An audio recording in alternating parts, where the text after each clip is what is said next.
Photosynthesis in higher plants lesson ಇನ important questions for theory exam ನಾನು ಈ ವಿಡಿಯೋದಲ್ಲಿ ಕವರ್ ಮಾಡ್ತಾ ಇದ್ದೀನಿ. So welcome back to your favourite channel students. ನಾನು ನಿಮ್ಮ ಎಜುಕೇಟರ್ ರಚನಾ. ಸೊ ಇದರಲ್ಲಿ 2 ಮಾರ್ಕ್ಸ್ 3 ಮಾರ್ಕ್ಸ್ 5 ಮಾರ್ಕ್ಸ್ ಎಲ್ಲ ಟೈಪ್ ಕ್ವೆಶನ್ಸ್ ಕವರ್ ಮಾಡ್ತೀನಿ. So that it will be helpful for your main theory exam and also for upcoming second test. ಓಕೆನಾ? So ಟೆಸ್ಟಿಗೂ ಮತ್ತೆ main ಎಕ್ಸಾಮಿಗೂ ಎಲ್ಲದಕ್ಕೂ important ಆಗಿರುವಂತಹ ಕ್ವೆಶನ್ಸ್ ನಾನೀಗ ನಿಮಗೆ ಹೇಳ್ತೀನಿ. ಸೊ ಮೇನ್ ಎಕ್ಸಾಮ್ ಅಲ್ಲಿ ಇದರಲ್ಲಿ 7 to 8 ಮಾರ್ಕ್ಸ್ ನಾವು ಈ ಲೆಸನ್ ಇಂದ ಎಕ್ಸ್ಪೆಕ್ಟ್ ಮಾಡಬಹುದು. ಸೊ ಹಾಗಾಗಿ ಮೇಜರ್ ಆಗಿ ಏನು ಅಂತಂದ್ರೆ 5 ಮಾರ್ಕ್ಸ್ ನ ಕ್ವೆಶನ್ಸ್ ಕೇಳ್ತಾರೆ. ಬಟ್ ಈಗ ಟೆಸ್ಟ್ ಅಲ್ಲಿ ಲೆಸನ್ಸ್ ಕಡಿಮೆ ಇರೋದ್ರಿಂದ 2 ಮಾರ್ಕ್ಸ್ 3 ಮಾರ್ಕ್ಸ್ 5 ಮಾರ್ಕ್ಸ್ ಎಲ್ಲ ತರ ಕ್ವೆಶನ್ಸ್ ಬರುವಂತ ಚಾನ್ಸಸ್ ಇದೆ. ಸೊ ಒಂದೊಂದಾಗಿ ನೋಡ್ಕೊಂತ ಬರೋಣ ಯಾವ ತರ ಕ್ವೆಶನ್ಸ್ ಕೇಳ್ತಾರೆ ಅಂತ. ನೋಡಿ 2 ಮಾರ್ಕ್ಸ್ ಅಲ್ಲಿ name the mention the names of photosynthetic pigments. Pigments ಯಾವ್ದಾವ್ದಿದೆ? Chlorophyll A, B, xanthophyll, carotenoids, ಇದೆಲ್ಲ ಪಿಗ್ಮೆಂಟ್ಸ್ ನೇಮ್ ನೀವು ಮೆನ್ಷನ್ ಮಾಡ್ತೀರಾ. Next, draw neat label diagram of light harvesting system. So old NCERT page number 211 ಅಲ್ಲಿ ಇರುವಂತಹ diagram ನೀವು ಅಲ್ಲಿ ಬರೀಬೇಕು. LHC ಅಂತ ಅಂದ್ರೆ ಪಿಗ್ಮೆಂಟ್ಸ್ ನ ಆಂಟನ ಏನ್ ಫಾರ್ಮೇಶನ್ ಆಗಿರುತ್ತಲ್ಲ ಅದು, ಮತ್ತೆ ರಿಯಾಕ್ಷನ್ ಸೆಂಟರ್ ಏನಿರುತ್ತೆ ಅಲ್ಲ, ಸೊ ಟೋಟಲ್ ಆ ಡಯಾಗ್ರಾಮ್ ನೀವು ಅಲ್ಲಿ ಬರೀತೀರಾ. Next, difference between PS1 and PS2. So difference ಯಾವ್ದಾವ್ದು ಕೇಳ್ತಾರೆ ಅಂದ್ರೆ PS1 PS2 ನ ಡಿಫ್ರೆನ್ಸ್ ಕೇಳ್ತಾರೆ. ಅವಾಗ ನೀವು ಈ ತರ ಡಿಫ್ರೆನ್ಸ್ ಹಾಕ್ಬಿಟ್ಟು ಬರೀತೀರಾ. ಸರಿನಾ? So PS1 and PS2 difference ಅಂತ ಕೇಳಿದಾಗ ನಾನು ಪ್ರತಿ ಸಲಿನೂ ವಿಡಿಯೋದಲ್ಲಿ ಹೇಳ್ತಾ ಇರ್ತೀನಿ, ನಿಮಗೆ ಗೊತ್ತಿದೆ. ಸೊ ಡಿಫ್ರೆನ್ಸ್ ಅಂತ ಕೇಳಿದಾಗ ಯಾವಾಗ್ಲೂ ಈ ತರ ಡಿಫ್ರೆನ್ಶಿಯೇಟ್ ಮಾಡಿ ಬರೀರಿ. ಸಪರೇಟ್ ಆಗಿ ಕಾಲಮ್ ಅಲ್ಲಿ ಸಪರೇಟ್ ಆಗಿ ನೀವು ಪ್ಯಾರಾಗ್ರಾಫ್ ಅಲ್ಲಿ ಬರಿಬೇಡಿ. PS1 in paragraph, PS2 in paragraph ಆ ತರ ಬರಿಬೇಡಿ. ಡಿಫ್ರೆನ್ಸ್ ಆಗುವಂತಹ ಪಾಯಿಂಟ್ಸ್ ಮೆನ್ಷನ್ ಮಾಡಿ. PS1 ಅಲ್ಲಿ ಏನು ಇಟ್ ವಿಲ್ ಏನು absorb sunlight, that is sunlight in the wavelength of 700 nanometer, ಇದು 680 nanometer. ಈ ತರ ಏನು ಡಿಫ್ರೆನ್ಸ್ ಇದೆ ಅಲ್ಲ ಅದನ್ನ ಮೆನ್ಷನ್ ಮಾಡಿ. Next, mention external factors that affect the rate of photosynthesis. External factors ಯಾವುದು? Light, temperature, carbon dioxide concentration. So ಇದೆಲ್ಲ ಏನಾಯ್ತು? ಎಕ್ಸ್ಟರ್ನಲ್ ಫ್ಯಾಕ್ಟರ್ಸ್ ಆಯ್ತು. ಇದೇ ತರ ಇಂಟರ್ನಲ್ ಫ್ಯಾಕ್ಟರ್ಸ್ ಕೂಡ ಇದೆ, NCERT ಅಲ್ಲಿ ಮೆನ್ಷನ್ ಮಾಡಿದ್ದಾರೆ. ಸೊ ಅದನ್ನು ಕೂಡ ಕ್ವೆಶನ್ಸ್ ಕೇಳುವಂತ ಚಾನ್ಸಸ್ ಇದೆ. ಮೇಜರ್ ಆಗಿ ಎಕ್ಸ್ಟರ್ನಲ್ ಮತ್ತೆ ಇಂಟರ್ನಲ್ ಫ್ಯಾಕ್ಟರ್ಸ್ ಏನೇನ್ ಅಫೆಕ್ಟ್ ಮಾಡುತ್ತೆ ಅಂತನೂ ಕೂಡ ಡೈರೆಕ್ಟ್ ಆಗಿ ಕ್ವೆಶನ್ ಕೇಳಬಹುದು. Next, mention the 2 carboxylase enzyme that involved in C4 pathway. C4 pathway ಅಲ್ಲಿ 2 ಎನ್ಸೈಮ್ಸ್ ಇನ್ವಾಲ್ವ್ ಆಗಿರುತ್ತೆ ಕಾರ್ಬನ್ ಡೈಆಕ್ಸೈಡ್ ಫಿಕ್ಸೇಷನ್ ಅಲ್ಲಿ. ಒಂದು as usual rubisco C3 cycle ನಡೆಯುತ್ತಲ್ಲ ಅದು, ಮತ್ತೆ ಇನ್ನೊಂದು ಯಾವ್ದಂದ್ರೆ ಪೆಪ್ಕೇಸ್ ಫಾಸ್ಫೋಇನಾಲ್ ಪೈರುವೇಟ್ ಕಾರ್ಬಾಕ್ಸಿಲೇಸ್. ಇದೆರಡು ಎನ್ಸೈಮ್. ಆನ್ಸರ್ ರುಬಿಸ್ಕೋ ಮತ್ತೆ PEPcase enzyme. What are the requirements of chemiosmosis to occur? Chemiosmosis ಗೆ ಏನ್ ಬೇಕಾಗುತ್ತೆ? ಮೆಂಬ್ರೇನ್ ಬೇಕು ಒಂದು. ಸೊ ಟೋಟಲ್ ಕೆಮಿಯಾಸ್ಮೋಸಿಸ್ ಆಗ್ಬೇಕಂದ್ರೆ ಯಾವುದು? ಥೈಲಾಕಾಯ್ಡ್ ಮೆಂಬ್ರೇನ್ ಬೇಕು, ಪ್ರೋಟಾನ್ ಬೇಕು, ಪ್ರೋಟಾನ್ ಗ್ರೇಡಿಯಂಟ್ ಬೇಕು, ಸರಿನಾ? ಆಮೇಲೆ ATP ಸಿಂಥೇಸ್ ಎನ್ಸೈಮ್ ಬೇಕು. ಸೊ ಇದಿಷ್ಟು ಇದ್ರೆ ಕೆಮಿಯಾಸ್ಮೋಸಿಸ್ ಆಗುತ್ತೆ. That is chemiosmotic hypothesis. ಅದರಲ್ಲಿ ಏನು ಅಂತಂದ್ರೆ ATP ಸಿಂಥಸಿಸ್ ಆಗುವಂತ ವರ್ಕ್ ಆಗುತ್ತೆ. ಸರಿನಾ? ಸೊ ಇದಕ್ಕೆ ಆನ್ಸರ್ ನಾನು ಇವಾಗ ಹೇಳಿದ್ನಲ್ಲ ಅದಿಷ್ಟು. ಇದು NCERT ಅಲ್ಲಿನೂ ಕೂಡ ಕೊಟ್ಟಿದ್ದಾರೆ. ಕೆಮಿಯಾಸ್ಮೋಟಿಕ್ ಹೈಪೋಥಿಸಿಸ್ ಇದೆಲ್ಲ ಅದರ ಪಕ್ಕದ ಪೇಜ್ ಅಲ್ಲಿ ಒಂದು ಪ್ಯಾರಾಗ್ರಾಫ್ ಇದೆ, ಅಲ್ಲಿ ಮೆನ್ಷನ್ ಮಾಡಿದ್ದಾರೆ ಏನೇನ್ ರಿಕ್ವೈರ್ಮೆಂಟ್ಸ್ ಇದೆ ಅಂತ ಹೇಳಿ. ಸೊ ಅದೇ answer. Next, explain how oxygen is evolved by splitting of water. ಹೆಂಗಾಗುತ್ತೆ? ಲೈಟ್ ರಿಯಾಕ್ಷನ್ ಅಲ್ಲಿ ಆಗುತ್ತೆ. ಅದ್ರಲ್ಲೂ ಯಾವಾಗ ಅಂದ್ರೆ ನಾನ್ ಸೈಕ್ಲಿಕ್ ಫೋಟೋಫಾಸ್ಫೋರೈಲೇಷನ್ ಅಲ್ಲಿ ಆಗುತ್ತೆ. So sunlight, in the presence of sunlight, H2O water molecule is going to broken down, split into protons ಮತ್ತೆ oxygen ಆಗಿ ಬ್ರೇಕ್ ಡೌನ್ ಆಗುತ್ತೆ. ಸೊ ಪ್ರೋಟಾನ್ಸ್ ಎಲ್ಲಿ ಲ್ಯೂಮನ್ ಅಲ್ಲಿ ಉಳ್ಕೊಂಡು ಹೋಗುತ್ತೆ. ಬಟ್ ಈಗ ಆಕ್ಸಿಜನ್ ಏನು ರಿಲೀಸ್ ಆಗಿರುತ್ತಲ್ಲ ಅದು ಅಟ್ಮಾಸ್ಫಿಯರ್ ಗೆ ಹೋಗುತ್ತೆ. ಸೊ ಈ ರೀತಿ ವಾಟರ್ ಇಂದ ಆಕ್ಸಿಜನ್ ರಿಲೀಸ್ ಆಗುತ್ತೆ. ಸರಿನಾ? Mention the end products of light reaction. Light reaction ಇನ ಎಂಡ್ ಪ್ರಾಡಕ್ಟ್ಸ್ ಯಾವ್ದು? ATP, NADPH ಮತ್ತೆ oxygen. But oxygen is released. Starting ಅಲ್ಲಿನೇ ಆಕ್ಸಿಜನ್ ಏನಾಗುತ್ತೆ? ಅಟ್ಮಾಸ್ಫಿಯರ್ ಗೆ ರಿಲೀಸ್ ಆಗುತ್ತೆ. ಸೊ ಕೊನೆಗೆ ಪ್ರಾಡಕ್ಟ್ ಅಂತ ಉಳ್ಕೊಂಡಿರೋದು ಯಾವ್ದು? ಆ ತರ ಬರೀಬೇಕು ನೀವು. ಫಸ್ಟ್ ಏನೇ ರಿಲೀಸ್ ಆಗುತ್ತೆ ಆಕ್ಸಿಜನ್, ಕೊನೆಗೆ ಪ್ರಾಡಕ್ಟ್ ಅಂತ ಉಳ್ಕೊಂಡಿರೋದು ATP ಮತ್ತೆ NADPH ಅಂತ ಮೆನ್ಷನ್ ಮಾಡ್ತೀರಾ. ಸರಿನಾ? Next, how many ATP and NADPH R required for the formation of 1 molecule of glucose. ನೋಡಿ, ನಾನು ಕೆಲ್ವಿನ್ ಸೈಕಲ್ ಬಗ್ಗೆ ವಿಡಿಯೋ ಆಲ್ರೆಡಿ ಅಪ್ಲೋಡ್ ಮಾಡಿದೀನಿ. ಮತ್ತೆ ಈ ಲೆಸನ್ನಿನ ನೀಟ್ ಕ್ವೆಶನ್ಸ್ ಯಾವ ತರ ಬರುತ್ತೆ ಅಂತಾನು ಕೂಡ ಒಂದು 10 ಕ್ವೆಶನ್ಸ್ ನಾನು ಎಕ್ಸ್ಪ್ಲೇನ್ ಮಾಡಿದ್ದೀನಿ. ಮತ್ತೆ ನೆಕ್ಸ್ಟ್ ವಿಡಿಯೋದಲ್ಲಿ ಇನ್ನೂ 10 ಕ್ವೆಶನ್ಸ್ ಎಕ್ಸ್ಪ್ಲೇನ್ ಮಾಡ್ತೀನಿ. ಸೊ ನಿಮಗೆ ಅದರಲ್ಲಿ ಹೇಳಿದೀನಿ ಯಾವ ತರ ಅಂದ್ರೆ ಬ್ಯಾಲೆನ್ಸ್ ಶೀಟ್ ಏನು ಅಂತಂದ್ರೆ ಅದು ಟ್ರಿಕ್ ಕೂಡ ನಾನು ಆಲ್ರೆಡಿ ಮೆನ್ಷನ್ ಮಾಡಿದ್ದೀನಿ. ನಾನು ಯೂಟ್ಯೂಬ್ ಶಾರ್ಟ್ಸ್ ಆಗಿರ್ಬೋದು, ಇನ್ಸ್ಟಾಗ್ರಾಮಿನ ರೀಲ್ಸ್ ಆಗಿರ್ಬೋದು, ಎಲ್ಲದರಲ್ಲಿನೂ ಕೂಡ ನಾನು ಅಪ್ಲೋಡ್ ಮಾಡ್ತಾ ಇರ್ತೀನಿ ಸಿಂಪಲ್ ಟಿಪ್ಸ್ ಮತ್ತೆ ಟ್ರಿಕ್ಸ್. ಸೊ ಇದು ಯಾವ್ದು ರೀತಿ ನೆನ್ಪಿಟ್ಕೊಂತೀರಾ ಅಂದ್ರೆ 3, 2, 1, 0. ಏನಿದು 3, 2, 1, 0 ಅಂದ್ರೆ 3 ATP ಬೇಕಾಗುತ್ತೆ. ಇದು ನೆನ್ಪಿಟ್ಕೊಂಡ್ರೆ ನೀವು ಆರಾಮಾಗಿ ಬರ್ಬೋದು. 3, 2, 1, 0 ಅಲ್ಲಿ 3 ಫಸ್ಟಿಗೆ ಬರೀತಿರಲ್ಲ, first alphabet A, ATP. Next 2 NADPH, NADPH. ಓಕೆನಾ? ಮತ್ತೆ 1 ಏನು ಅಂತ ಅಂದ್ರೆ CO2 ಅಂದ್ರೆ 1 ಕಾರ್ಬನ್ ಡೈಆಕ್ಸೈಡ್ಗೆ 3 ATP 2 NADPH ಬೇಕಾಗುತ್ತೆ. ಮತ್ತೆ E 0 ಅಂತ ಅಂದ್ರೆ E, that is energy. Energy ಏನು ರಿಲೀಸ್ ಆಗೋದಿಲ್ಲ. ಸೊ 1 ಕಾರ್ಬನ್ ಡೈಆಕ್ಸೈಡ್ಗೆ 3 ATP 2 NADPH ಬೇಕಾಯ್ತು ಅಂದ್ರೆ 1 ಗ್ಲೂಕೋಸ್ ಅಲ್ಲಿ ಎಷ್ಟು ಕಾರ್ಬನ್ ಇರುತ್ತೆ? 6 ಕಾರ್ಬನ್ ಇರುತ್ತೆ. ಸೊ 3 into 6, 2 into 6 ಮಾಡ್ತೀರಾ. So what is the answer?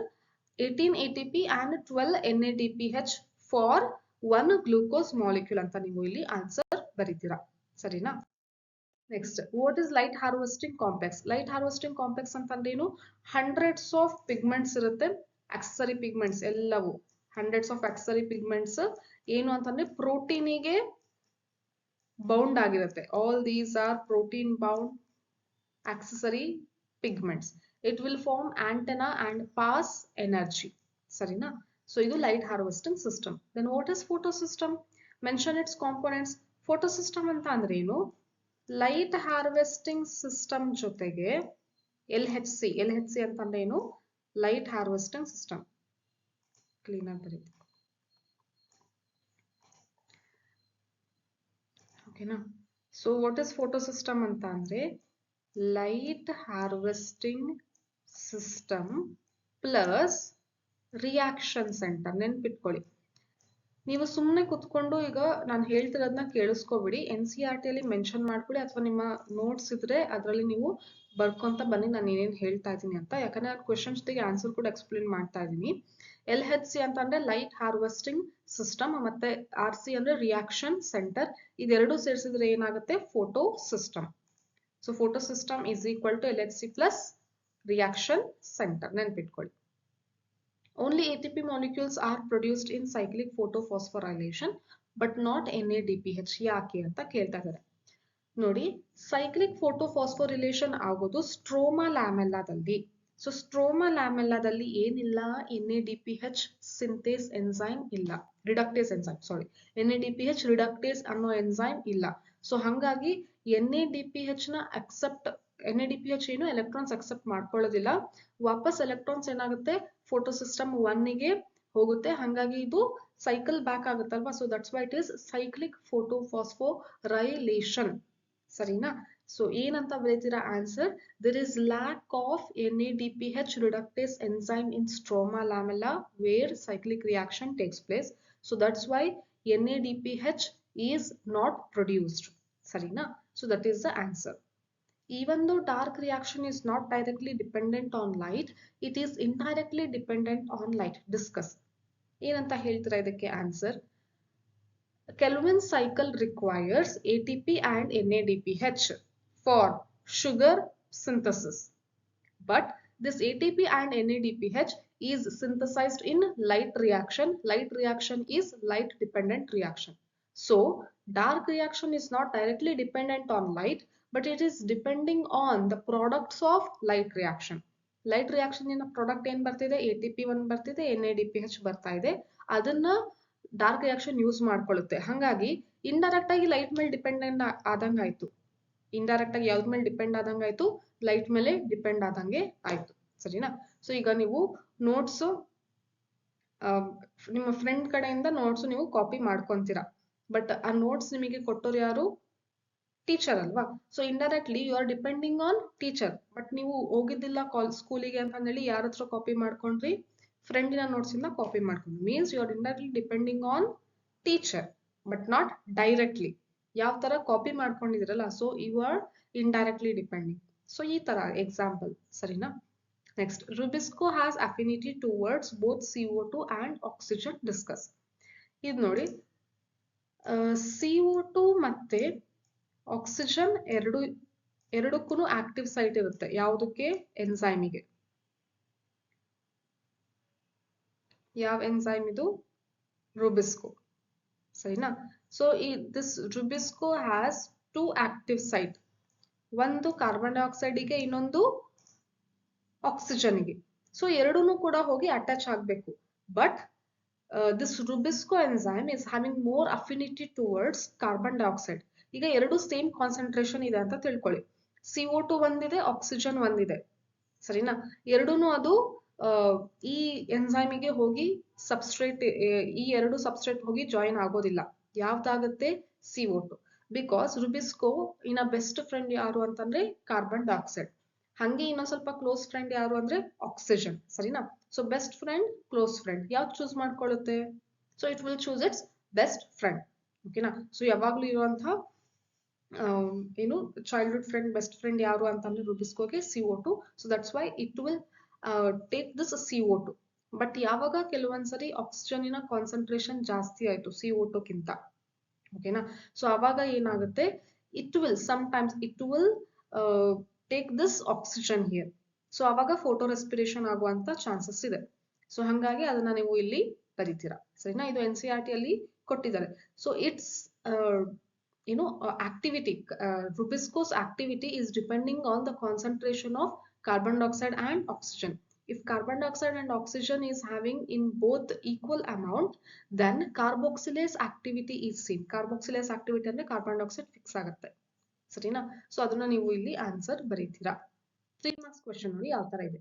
Explain half leaf experiment. ನೋಡಿ NCERT ಅಲ್ಲಿ ಸ್ಟಾರ್ಟಿಂಗ್ ಈ ಲೆಸನ್ ಅಲ್ಲಿ ಎಕ್ಸ್ಪೆರಿಮೆಂಟ್ಸ್ ಕೊಟ್ಟಿದ್ದಾರೆ, ಅದ್ರ ಬಗ್ಗೆ ಚೂರ್ ನೋಡ್ಕೊಳ್ಳಿ. ಕೆಲವೊಂದ್ಸರಿ 2 ಮಾರ್ಕ್ಸ್ ಮತ್ತೆ 3 ಮಾರ್ಕ್ಸ್ ಕ್ವೆಶ್ಚನ್ಸ್ ಬರುತ್ತೆ. ಅಥವಾ MCQ ಅಲ್ಲಿ ಆ ಎಕ್ಸ್ಪೆರಿಮೆಂಟ್ ನ ರಿಸಲ್ಟ್ ಬರೆದ್ಬಿಟ್ಟು ಇದು ಯಾರ ಎಕ್ಸ್ಪೆರಿಮೆಂಟ್, ಯಾರು ಈ ಎಕ್ಸ್ಪೆರಿಮೆಂಟ್ ಮಾಡಿದ್ದು ಅಂತ ಕೂಡ ಕೇಳ್ತಾರೆ. ಮತ್ತೆ ಮೇನ್ ಆಗಿ ನೀಟ್ ಎಕ್ಸಾಮ್ಸ್ ಅಲ್ಲಿ ಏನಾಗುತ್ತೆ ಅಂದ್ರೆ ಮ್ಯಾಚ್ ದ ಫಾಲೋಯಿಂಗ್ ಕೊಟ್ಬಿಟ್ಟು ಅವರ ಡಿಸ್ಕವರಿ ಮತ್ತೆ ಸೈಂಟಿಸ್ಟ್ ನೇಮ್ಸ್ ಕೊಟ್ಟಿರ್ತಾರೆ, ನೀವು ಮ್ಯಾಚ್ ಮಾಡ್ಬೇಕಾಗತ್ತೆ. ಸೊ ಹಂಗಾಗಿ ಯಾವ್ಯಾವ ಸೈಂಟಿಸ್ಟ್ ಏನೇನು ಎಕ್ಸ್ಪೆರಿಮೆಂಟ್ ಕಂಡಕ್ಟ್ ಮಾಡಿದ್ದು ಅಂತಂದ್ರೆ ಸ್ವಲ್ಪ ನೀವು ರಿವೈಸ್ ಮಾಡ್ಕೊಂಡು ಹೋಗಿ ಎಕ್ಸಾಮ್ಗೆ, ಸರಿನಾ? Though it is not a main question, but there is a chances of asking this kind of questions. Next, list the events of Z scheme. Z scheme ಅಲ್ಲಿ ಏನೇನಾಗುತ್ತೆ ನೀವು ಅಲ್ಲಿ ಬರೀತಾ ಹೋಗ್ಬೇಕು. Next, explain Kranz anatomy found in the leaves of C4 plants. ಇದರಲ್ಲಿ ಏನ್ ಬರೀತೀರಾ? Bundle sheath cells vascular bundles ಗೆ ಸರೌಂಡ್ ಆಗಿರುತ್ತೆ. ಆಮೇಲೆ ಮೀಸೋಫಿಲ್ ಸೆಲ್ಸ್ ಇರುತ್ತೆ. ಸೊ ಈ ತರ ವ್ರತ್ ಅಂತಂದ್ರೆ ಸರ್ಕಲ್ ಆಗಿ ರೌಂಡ್ ಆಗಿ ಈ ತರ ಅರೇಂಜ್ಮೆಂಟ್ ಆಗಿರುವಂತಹದ್ದನ್ನೇ ನಾವು ಏನಂತ ಕರಿತೀವಿ? Crohn's anatomy. ಕ್ರಾನ್ಸ್ ಅಂದ್ರೆ ವ್ರತ್ ಅಂತ ಅರ್ಥ, ಅಂದ್ರೆ ಸರ್ಕಲ್ ಆಗಿ ಅರೇಂಜ್ ಆಗಿರೋದು ಅಂತ ಅರ್ಥ. Next, explain cyclic photophosphorylation. ಇದು ಯೂಶುವಲಿ 5 ಮಾರ್ಕ್ಸ್ ಗೆ ಕೇಳೋ ಕ್ವೆಶನ್, ಬಟ್ ಕೆಲವೊಂದ್ಸರಿ 3 ಮಾರ್ಕ್ಸ್ ಕೂಡ ಕೇಳ್ತಾರೆ. ಸೈಕ್ಲಿಕ್ ಮತ್ತೆ ನಾನ್ ಸೈಕ್ಲಿಕ್ ಬಗ್ಗೆ ಬರೀರಿ ಅಂತ. ಸೊ ನೀವು ಚೆನ್ನಾಗಿ ಇದನ್ನ ಪ್ರಾಕ್ಟೀಸ್ ಮಾಡಿ. ಕೆಲವೊಂದ್ಸರಿ ಸ್ಕಿಮ್ಯಾಟಿಕ್ ರೆಪ್ರೆಸೆಂಟೇಷನ್ ಬರೀಲಿಕ್ಕೆ ಕೇಳ್ತಾರೆ. Write the schematic representation of cyclic photophosphorylation. Write the schematic representation of non-cyclic photophosphorylation. Or ಈ ತರ ಏನು explain Z scheme. Z scheme ಅಂತ ಅಂದ್ರೆ ಯಾವುದು? Non-cyclic photophosphorylation. ಅದ್ರ ಬಗ್ಗೆ ನೀವು explain ಮಾಡಬೇಕು. Next, photorespiration does not occur in C4 plants. Why? ಈಗ ತಾನೇ ಡಿಸ್ಕಸ್ ಮಾಡಿದ್ವಿ ಫೋಟೋ ರೆಸ್ಪಿರೇಷನ್ ಆಗ್ತಾ ಇರುತ್ತೆ ಅಂತ. ಅದು C4 ಪ್ಲಾಂಟ್ಸ್ ಅಲ್ಲಿ ಆಗಲ್ಲ. ಯಾಕೆ ಅಂತಂದ್ರೆ C4 plants are more evolved. C3 plants ಗಿಂತ ಚೆನ್ನಾಗಿ ಅಡಾಪ್ಟ್ ಆಗಿದೆ, ಎವಾಲ್ವ್ ಆಗಿದೆ. ಯಾವ ತರ ಅಂತಂದ್ರೆ ಕಾರ್ಬನ್ ಡೈಆಕ್ಸೈಡ್ ಕಂಟಿನ್ಯೂಸ್ ಆಗಿ ಕೊಡ್ತಾನೆ ಇರುತ್ತೆ ಪ್ಲಾಂಟಿಗೆ ಅಲ್ಲಿ ರೆಸ್ಟ್ ತಗೊಳಕ್ಕೆ ಬಿಡ್ತಿಲ್ಲ. ಆಕ್ಸಿಜನ್ ಕಡೆ ಅಫಿನಿಟಿ ತೋರ್ಸಕ್ಕೆ ಬಿಡ್ತಿಲ್ಲ, ಆಕ್ಸಿಜನ್ ಫಿಕ್ಸ್ ಆಗಕ್ಕೆ ಬಿಡ್ತಿಲ್ಲ. ಯಾವಾಗ್ಲೂ ಏನ್ ಕೊಡ್ತಾ ಇರುತ್ತೆ C4 ಪ್ಲಾಂಟ್ಸ್ ಅಲ್ಲಿ? ಕಾರ್ಬನ್ ಡೈಆಕ್ಸೈಡ್ ಅದು ಅಟ್ಮಾಸ್ಫಿಯರ್ ಇಂದ ಫಿಕ್ಸ್ ಮಾಡ್ತಾನೆ ಇರುತ್ತೆ. ಯಾಕೆ ಅಂದ್ರೆ ಎರಡೆರಡು ಕಡೆ ಕಾರ್ಬನ್ ಡೈಆಕ್ಸೈಡ್ ಫಿಕ್ಸ್ ಆಗುವಂತಹ ಕೆಲಸ ತಗೊಂಡಿದೆ. there is division of there is what segregation of labor. ಓಕೆನಾ? ಅಂತ ಅಂದ್ರೆ ಕೆಲಸ ಎರಡನ್ನೂ ಹಂಚ್ಕೊಂಡು ಮಾಡ್ತಾ ಇದೆ. ಯಾವುದು ಅಂದ್ರೆ ಒಂದು ಬಂಡಲ್ ಶೀಟ್ ಸೆಲ್ ಮತ್ತೆ ಇನ್ನೊಂದು ಮೀಸೋಫಿಲ್ ಸೆಲ್. ಮೀಸೋಫಿಲ್ ಸೆಲ್ ಅಲ್ಲಿ ಏನಾಗುತ್ತೆ ಅಂತ ಅಂದ್ರೆ ಪೆಪ್ಕೇಸ್ ಎನ್ಸೈಮ್ CO2 ನ ಫಿಕ್ಸ್ ಮಾಡುತ್ತೆ. ಆಮೇಲೆ ಮ್ಯಾಲಿಕ್ ಆಸಿಡ್ ಆಗಿ ಕನ್ವರ್ಟ್ ಆಗುತ್ತೆ. ಆ ಮ್ಯಾಲಿಕ್ ಆಸಿಡ್ ಬಂಡಲ್ ಶೀಟ್ ಅಲ್ಲಿ ಬರುತ್ತೆ. ಸೊ ಬಂಡಲ್ ಶೀಟ್ ಅಲ್ಲಿ ಏನಾಗುತ್ತೆ ಅಂದ್ರೆ ಮತ್ತೆ CO2 ಫಿಕ್ಸ್ ಆಗುತ್ತೆ in the form of C3 cycle. ಯಾಕಂದ್ರೆ ಬಂಡಲ್ ಶೀಟ್ ಅಲ್ಲಿ ರುಬಿಸ್ಕೋ ಇರ್ತದೆ. ಸೊ ಇದು ಇದರ answer. So here there is a separation or else segregation of labor ಅಂತಂದ್ರೆ ಕರೆಕ್ಟ್ ಆಗಿ ಎರಡೂನು ವರ್ಕ್ ಹಂಚ್ಕೊಂಡಿದೆ, ಯಾವ್ದ್ಯಾವ್ದು ಬಂಡಲ್ ಶೀಟ್ಸ್ ಮತ್ತೆ mesophyll. So that there is no lack of carbon dioxide in the process, so it will not show affinity. Rubisco will not show affinity towards oxygenous activity. Continuously it will go on fixing carbon dioxide ಅಂತ ನೀವು ಇಲ್ಲಿ ಬರೀತೀರಾ, ಸರಿನಾ? Next, during chemiosmotic method of ATP synthesis, along with the protons released from the water, additional protons from the matrix are transported to the lumen of the thylakoids. Discuss.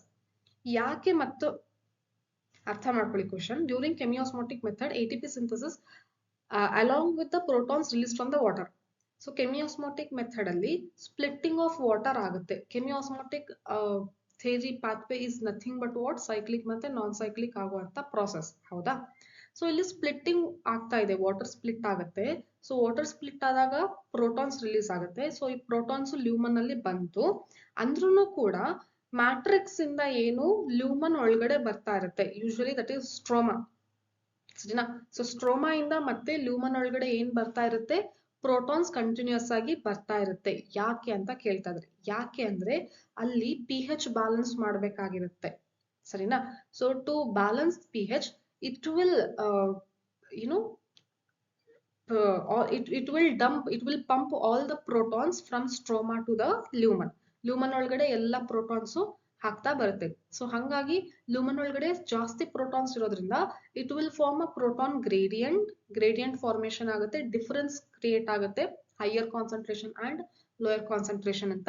So ಹಂಗಾಗಿ protons ನ ವಾಪಸ್ ಏನ್ ಮಾಡ್ಬೇಕು, ಅದು protons help ಮಾಡ್ಕೊಂಡು ATP synthesis ಏನ್ ಮಾಡುತ್ತೆ, it will produce ATP. ಓಕೆನಾ? So that is the process takes place in chemiosmotic theory. So ನಿಮಗೆ ಬೇಕಿದ್ರೆ ಇದನ್ನ ಇನ್ನೊಂದ್ಸರಿ ನಾನು ಇನ್ನೊಂದು ವಿಡಿಯೋದಲ್ಲಿ chemiosmotic ಥಿಯರಿ ಮತ್ತೆ C4 ಸೈಕಲ್ ನು ಕೂಡ ಎಕ್ಸ್ಪ್ಲೇನ್ ಮಾಡ್ತೀನಿ. C3 ಆಲ್ರೆಡಿ ನಾನು ಎಕ್ಸ್ಪ್ಲೇನ್ ಮಾಡಿದ್ದೀನಿ ಇದೇ ಚಾನಲ್ ಅಲ್ಲಿ, ಸರಿನಾ? ನೆಕ್ಸ್ಟ್ ಇಲ್ಲಿ ನೋಡಿ, C4 plant shows chloroplast dimorphism. Discuss. Chloroplast dimorphism, di ಅಂತಂದ್ರೆ ಎರಡು, ಮಾರ್ಫಿಸಮ್ ಅಂದ್ರೆ ಮಾರ್ಫಾಲಜಿ, ಎರಡು ತರ ಕ್ಲೋರೋಪ್ಲಾಸ್ಟ್ ಕಾಣಿಸುತ್ತೆ ನಮಗೆ C4 ಪ್ಲಾಂಟ್ಸ್ ಅಲ್ಲಿ, ಅದನ್ನ ಡಿಸ್ಕಸ್ ಮಾಡಿ ಅಂತ ಹೇಳ್ತಾ ಇದ್ದಾರೆ. ಸೊ ನೋಡಿ, ಫಸ್ಟ್ ಒಂದು ಯಾವುದು ಅಂದ್ರೆ, ಫಸ್ಟ್ ಯಾವ್ದು ಇರುತ್ತೆ ಅಂದ್ರೆ ಮೀಸೋಫಿಲ್ ಸೆಲ್, ಮೀಸೋಫಿಲ್, ಇನ್ನೊಂದು ಬಂಡಲ್ ಶೀಟ್ ಸೆಲ್, ಸರಿನಾ? ಸೊ ಮೀಸೋಫಿಲ್ ಸೆಲ್ ಅಲ್ಲಿ ಕ್ಲೋರೋಪ್ಲಾಸ್ಟಿನ ನಂಬರ್ ಏನಾಗುತ್ತೆ, ಕಡಿಮೆ ಇರುತ್ತೆ, ನಂಬರ್ ಕಡಿಮೆ ಇದೆ, ಯಾಕಂದ್ರೆ ಇದರ ಅವಶ್ಯಕತೆ ಜಾಸ್ತಿ ಇಲ್ಲ.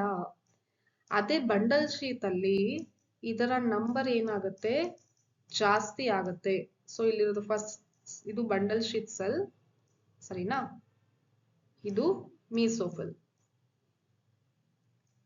ಇಲ್ಲೇನಾಗುತ್ತೆ ಅಂತ ಅಂದ್ರೆ ಪೆಪ್ಕೇಸ್ ಎನ್ಸೈಮ್ ಇದೆ. ಸೊ ಪೆಪ್ಕೇಸ್ ಕೆಲಸ ಏನು ಅಂತಂದ್ರೆ ಕಾರ್ಬನ್ ಡೈಆಕ್ಸೈಡ್ ನ ಏನ್ ಮಾಡ್ಬೇಕು, ಫಿಕ್ಸ್ ಮಾಡ್ಬೇಕು, ಸರಿನಾ? ಸೊ ಇಲ್ಲಿ ಜಾಸ್ತಿ ಗ್ರಾನ ಇದೆ. ಕ್ಲೋರೋಪ್ಲಾಸ್ಟ್ ಅಲ್ಲಿ ಏನಾಗುತ್ತೆ, the number of grana are more, but here Rubisco enzyme ಇದೆ. Rubisco enzyme ಎಲ್ಲಿರುತ್ತಪ್ಪ, ಸ್ಟ್ರೋಮಾದಲ್ಲಿ. ಸೊ ಗ್ರಾನ ಕೆಲಸ ಜಾಸ್ತಿ ಇದೆನಾ, ಇಲ್ಲಿ ಬೇಡ. ಇಲ್ಲಿ C3 ಸೈಕಲ್ ಆಗ್ಬೇಕು ಬಂಡಲ್ ಶೀಟ್ ಅಲ್ಲಿ. ಸೊ ಹಂಗಾಗಿ ಡಾರ್ಕ್ ರಿಯಾಕ್ಷನ್ ಆಗ್ಬೇಕು ಅಂದ್ರೆ ಗ್ರಾನ ಜಾಸ್ತಿ ಬೇಕಾಗುತ್ತಾ, ಇಲ್ಲ. ಸೊ ಗ್ರಾನಿನ ನಂಬರ್ ಏನಾಯ್ತು, ಕಡಿಮೆ ಆಯ್ತು. ಜಾಸ್ತಿ ಏನಿದೆ, ಸ್ಟ್ರೋಮಾ ಇದೆ. ಮತ್ತೆ ಇಲ್ಲಿ ಇರೋದು ಎನ್ಸೈಮ್ ಯಾವುದು, ಪೆಪ್ಕೇಸ್ ಎನ್ಸೈಮ್ ಇದೆ, ಫಾಸ್ಫೋಇನಾಲ್ ಪೈರುವೇಟ್ ಕಾರ್ಬಾಕ್ಸಿಲೇಸ್ ಎನ್ಸೈಮ್, ಪೆಪ್ಕೇಸ್ ಎನ್ಸೈಮ್ ಇದೆ. ಇಲ್ಲಿ ಯಾವ ಎನ್ಸೈಮ್ ಇದೆ, ರುಬಿಸ್ಕೋ ಎನ್ಸೈಮ್ ಇದೆ, ಸರಿನಾ? So here enzyme present is what, Rubisco. So this is what the difference we can observe between these two cells. One is mesophyll, another is bundle sheath cells. So ಇದರ ಈ ಎರಡು cell ಅಲ್ಲಿ ಈ ತರ chloroplast ನ difference ನಾವು ನೋಡ್ತೀವಿ. ಇದರಲ್ಲಿ ಗ್ರಾನ ಜಾಸ್ತಿ ಇರ್ತದೆ, ಯಾಕಂದ್ರೆ ಇಲ್ಲಿ ಡಾರ್ಕ್ ರಿಯಾಕ್ಷನ್ ಆಗ್ತಾ ಇಲ್ಲ, ಜಸ್ಟ್ ಕಾರ್ಬನ್ ಡೈಆಕ್ಸೈಡ್ ಫಿಕ್ಸೇಷನ್ ಆಗ್ತಿದೆ. ಅದು ಮೀಸೋಫಿಲಿನ ಸೈಟೋಪ್ಲಾಸಮ್ ನಲ್ಲಿ ಆಗುತ್ತೆ. ಆದ್ರೆ ಬಂಡಲ್ ಶೀಟ್ ಸೆಲ್ ಅಲ್ಲಿ ಬಂದಾಗ ಮ್ಯಾಲಿಕ್ ಆಸಿಡ್ ಯಾವ್ದ್ರಲ್ಲಿ ಬರುತ್ತೆ ಅಂದ್ರೆ ಸ್ಟ್ರೋಮಾದಲ್ಲಿ ಬರುತ್ತೆ. ಸೊ ಡಿಕಾರ್ಬಾಕ್ಸಿಲೇಷನ್ ಆದಾಗ ಮ್ಯಾಲಿಕ್ ಆಸಿಡ್, ಸೊ ಆ ಒಂದು ಕಾರ್ಬನ್ ಡೈಆಕ್ಸೈಡ್ ಎದ್ರಲ್ಲಿ ಬರುತ್ತೆ, ಸ್ಟ್ರೋಮಾದಲ್ಲಿ ಬರುತ್ತೆ. ಕ್ಲೋರೋಪ್ಲಾಸ್ಟ್ ನ ಸ್ಟ್ರೋಮಾದಲ್ಲಿ ಬಂದು ಇಲ್ಲಿ C3 ಸೈಕಲ್ ರನ್ ಆಗುತ್ತೆ. ಸೊ ಹಂಗಾಗಿ ಇಲ್ಲಿ C3 ಸೈಕಲ್ ಆಗ್ಬೇಕು ಅಂತಂದ್ರೆ ಸ್ಟ್ರೋಮಾ ಇರ್ಬೇಕು, ಯಾಕಂದ್ರೆ ಅಲ್ಲೇನೆ C3 cycle ಆಗೋದು ಅಲ್ಲೇನೆ ರುಬಿಸ್ಕೋ ಇರೋದು ಹಾಗಾಗಿ so this is what happens here. ಇಲ್ಲಿ ಗ್ರಾನೈನ ನಂಬರ್ ಕಡಿಮೆ ಇರುತ್ತೆ, ಇಲ್ಲಿ ಗ್ರಾನ ಜಾಸ್ತಿ ಇರುತ್ತೆ. So that is a difference. ಮತ್ತೆ ಕ್ಲೋರೋಪ್ಲಾಸ್ಟ್ ಕೂಡ ಇಲ್ಲಿ ಜಾಸ್ತಿ ಇದೆ, ಇಲ್ಲಿ ಕ್ಲೋರೋಪ್ಲಾಸ್ಟ್ ಮೆಸೋಫಿಲ್ ಅಲ್ಲಿ ಕಡಿಮೆ ಇದೆ. ಸೊ ಈ ಡಿಫರೆನ್ಸ್ ನೀವು ಅಲ್ಲಿ ಆನ್ಸರ್ ಅಲ್ಲಿ ಮೆನ್ಷನ್ ಮಾಡ್ತೀರಾ, ಸರಿನಾ? ನೆಕ್ಸ್ಟ್ 5 ಮಾರ್ಕ್ಸ್ ಕ್ವೆಶ್ಚನ್ ನೋಡಿ. Explain the Z scheme of light reaction. ನಾನು ಹೇಳಿದಲ್ಲ ಝೆಡ್ ಸ್ಕೀಮ್ ಸೈಕ್ಲಿಕ್ ಮತ್ತೆ ನಾನ್ ಸೈಕ್ಲಿಕ್ 5 ಮಾರ್ಕ್ಸ್ ಗೆ ಕೇಳ್ತಾರೆ ಅಂತ ಇದೆ. ಮತ್ತೆ ಬಿಟ್ರೆ ಡಿಫರೆನ್ಸ್ ಕೇಳ್ತಾರೆ, ಡಿಫರೆನ್ಸ್ ಬಿಟ್ವೀನ್ ಸೈಕ್ಲಿಕ್ ಮತ್ತೆ ನಾನ್ ಸೈಕ್ಲಿಕ್. ಇದು ನಿಮಗೆ ಈಸಿಯಾಗಿ ಯಾವ್ದಾದ್ರು ಮೆಟೀರಿಯಲ್ ಸಿಗುತ್ತೆ ಅಥವಾ NCERT ಇಂದ ನೀವೇ ಪಾಯಿಂಟ್ಸ್ ಮಾಡ್ಕೋಬಹುದು, ಈಸಿ ಇದೆ. Next explain the chemiosmotic hypothesis of ATP synthesis. So chemiosmotic hypothesis ಅಂದ್ರೆ ಮೇನ್ ಆಗಿ 3 ಸ್ಟೆಪ್ ಬರೀತೀರಾ, NCERT ಅಲ್ಲಿ ಕೊಟ್ಟಿರೋದು. ಸೊ ಅದು ನೀವು ಎಲಾಬ್ರೇಟ್ ಮಾಡಿ ಎಕ್ಸ್ಪ್ಲೇನ್ ಮಾಡ್ಬೇಕಾಗುತ್ತೆ. Explain kelvin cycle. ಇಲ್ಲಿನೂ ಅಷ್ಟೇ 3 ಸ್ಟೇಜಸ್ ನೀವು ಮೆನ್ಷನ್ ಮಾಡ್ತೀರಾ, ಕಾರ್ಬಾಕ್ಸಿಲೇಷನ್, ರಿಡಕ್ಷನ್ ಮತ್ತೆ ಡಿಜನರೇಷನ್ ನ ಅದ್ರ ಬಗ್ಗೆ ನೀವು ಇಲ್ಲಿ ಬರೀತೀರಾ. ಮತ್ತೆ C3 ಸೈಕಲಿನ ಡಯಾಗ್ರಾಮ್ ನನ್ನ ಇನ್ಸ್ಟಾಗ್ರಾಮ್ ಅಲ್ಲಿ ನಾನು ಶೇರ್ ಮಾಡಿದ್ದೀನಿ, ಪೋಸ್ಟ್ ಹಾಕಿ ಶೇರ್ ಮಾಡಿದ್ದೀನಿ. ಅದನ್ನ ರೆಫರ್ ಮಾಡಿ ನಿಮಗೆ ಕ್ಲಿಯರ್ ಆಗಿ ಈಸಿಯಾಗಿ ಅರ್ಥ ಆಗುತ್ತೆ. ಯಾಕಂದ್ರೆ NCERT ಅಲ್ಲಿ ಎಷ್ಟು ATP ಮತ್ತೆ ಯಾವ್ದು ಅಂತ ಹೇಳಿ ಕರೆಕ್ಟ್ ಆಗಿ ಅಲ್ಲಿ ಮೆನ್ಷನ್ ಆಗಿಲ್ಲ. ಸೊ ಹಂಗಾಗಿ ಕಾರ್ಬನ್ ಎಷ್ಟು ನಂಬರ್ ಇರುತ್ತೆ ಅದೆಲ್ಲ ಮೆನ್ಷನ್ ಆಗಿಲ್ಲ. ನಾನು ಶೇರ್ ಮಾಡಿದ್ದೀನಿ, ಅದನ್ನ ನೀವು ಒಂದ್ಸರಿ ನೋಡಿ. ಸೊ ಈ ತರ ನಾನು ಅವಾಗವಾಗ ಪೋಸ್ಟ್ ಮತ್ತೆ ಟ್ರಿಕ್ಸ್ ಮತ್ತೆ ಟಿಪ್ಸ್ ಶೇರ್ ಮಾಡ್ತಾ ಇರ್ತೀನಿ. ಸೊ ಇನ್ಸ್ಟಾಗ್ರಾಮ್ ಮತ್ತೆ ಟೆಲಿಗ್ರಾಮ್ ಕೂಡ ಫಾಲೋ ಮಾಡಿ, ಲಿಂಕ್ ನನ್ನ ಡಿಸ್ಕ್ರಿಪ್ಷನ್ ಅಲ್ಲಿ ನಾನು ಪ್ರೊವೈಡ್ ಮಾಡಿರ್ತೀನಿ. ನಿಮಗೆ ಬೇಕು ಅಂದ್ರೆ ಫಾಲೋ ಮಾಡಿ, ಇಲ್ಲ ನಮಗೆ ಹೇಳ್ಕೊಟ್ಟಿದ್ದಾರೆ ಅಂದ್ರೆ it's okay. Next explain C4 pathway or Hatch and Slack pathway. C4 ಪಾತ್ವೆನೂ ಕೂಡ ನೀವು ಇಲ್ಲಿ ಎಕ್ಸ್ಪ್ಲೇನ್ ಮಾಡ್ಬೇಕಾಗುತ್ತೆ. The C3 pathway occurs in bundle sheath cells of C4 plants but not in the mesophyll cells. Discuss. ಯಾಕೆ C3 pathway bundle sheath cell ಅಲ್ಲಿ ಆಗುತ್ತೆ ಅಂತ ಕೇಳ್ತಾ ಇದ್ರೆ, ಯಾಕೆ ಅಂತಂದ್ರೆ bundle sheath cell ಅಲ್ಲಿ ರುಬಿಸ್ಕೋ ಇದೆ, mesophyll cell ಅಲ್ಲಿ ರುಬಿಸ್ಕೋ ಇಲ್ಲ. So that is the answer. But ನೀವು ಎಲಾಬರೇಟ್ ಮಾಡಿ ಬರೀಬೇಕು. Difference between C3 and C4 plants ಕೂಡ ಬರೀತೀರಾ. Next explain the factors influencing the rate of photosynthesis. ಯಾವ್ದು light, temperature, carbon dioxide concentration, ಇವೆಲ್ಲ ನೀವು NCERT ಅಲ್ಲಿ ಕೊಟ್ಟಿದಾರಲ್ಲ ಅದನ್ನ ಬರೀತೀರಾ. Next explain the Blackman's law of limiting factor by taking the example of light as one of the factor. ನೋಡಿ ಬ್ಲಾಕ್ಮನ್ಸ್ law of limiting factor ಬಗ್ಗೆನೂ ಕೂಡ NCERT ಅಲ್ಲಿ ಕೊಟ್ಟಿದ್ದಾರೆ. ಸೊ ಒಂದನ್ನೇ ಇಟ್ಕೊಂಡು ಎಕ್ಸ್ಪ್ಲೇನ್ ಮಾಡಕ್ಕೆ ಹೇಳಿದ್ದಾರೆ, ಲೈಟ್, ಸರಿನಾ? ಸೊ ಲೈಟ್ ಫ್ಯಾಕ್ಟರ್ ಯಾವ ರೀತಿ ಎಫೆಕ್ಟ್ ಆಗುತ್ತೆ ಫೋಟೋಸಿಂಥಸಿಸ್ ರೇಟಿಗೆ ಅಂತ ಹೇಳಿ ನೀವು ಅಲ್ಲಿ ಬರೀತೀರಾ. ಇದು ಅಷ್ಟೊಂದು ಎಕ್ಸ್ಪೆಕ್ಟೆಡ್ ಕ್ವೆಶನ್ ಅಲ್ಲ ಎಕ್ಸ್ಪೆರಿಮೆಂಟ್ಸ್ ಬಗ್ಗೆ, ಬಟ್ ನೋಡ್ಕೊಂಡಿರಿ ಅಂತ ಹೇಳಿದ್ನಲ್ಲ. ಸೊ ಎಕ್ಸ್ಪೆರಿಮೆಂಟ್ ಬಗ್ಗೆ 5 ಮಾರ್ಕ್ಸ್ ಕ್ವೆಶನ್ ಕೇಳೋದಾದ್ರೆ ಇದನ್ನ ಕೇಳ್ತಾರೆ, ಬೆಲ್ಜಾರ್ ಎಕ್ಸ್ಪೆರಿಮೆಂಟ್. ಸೊ ನಿಮಗೆಲ್ಲ ಫೆಮಿಲಿಯರ್ ಇರುವಂತಹ ಈಸಿಯಾಗಿ ಬರೆಯುವಂತಹ ಬೆಲ್ಜಾರ್ ಎಕ್ಸ್ಪೆರಿಮೆಂಟ್ ಬಗ್ಗೆ ನಿಮಗೆ ಕ್ವೆಶನ್ ಬರ್ಬೋದು, ಸರಿನಾ? ಸೊ ಇದಿಷ್ಟು ಈ ಟೈಪ್ 5 ಮಾರ್ಕ್ಸ್ ಕ್ವೆಶನ್ ಎಕ್ಸ್ಪೆಕ್ಟ್ ಮಾಡ್ಬೋದು. 2 ಮಾರ್ಕ್ಸ್, 3 ಮಾರ್ಕ್ಸ್, 5 ಮಾರ್ಕ್ಸ್ ಕ್ವೆಶನ್ ಯಾವ ತರ ಕೇಳ್ತಾರೆ ಅಂತ ಹೇಳಿದೀನಿ. ಮತ್ತೆ ನೆಕ್ಸ್ಟ್ ಲೆಸನ್ ಕೂಡ ನಾನು ಮತ್ತೆ ವಿಡಿಯೋ ಮಾಡಿ ಅಪ್ಲೋಡ್ ಮಾಡ್ತೀನಿ. ಸೊ ಅಷ್ಟೊಂದು ಥಿಯರಿಗೆ ನೀವು ತಲೆ ಕೆಡಿಸ್ಕೊಳ್ಳೋಂತ ಅವಶ್ಯಕತೆ ಇಲ್ಲ. ಸೆಕೆಂಡ್ ಟೆಸ್ಟಿಗೆ ಆಲ್ಮೋಸ್ಟ್ ಎಕ್ಸ್ಪೆಕ್ಟೆಡ್ ಕ್ವೆಶನ್ಸ್ ಬರ್ತದೆ. So don't worry, practice these question what I have discussed in my video. Practice these question and prepare well for your exam. I'll meet you in the next video. Bye bye.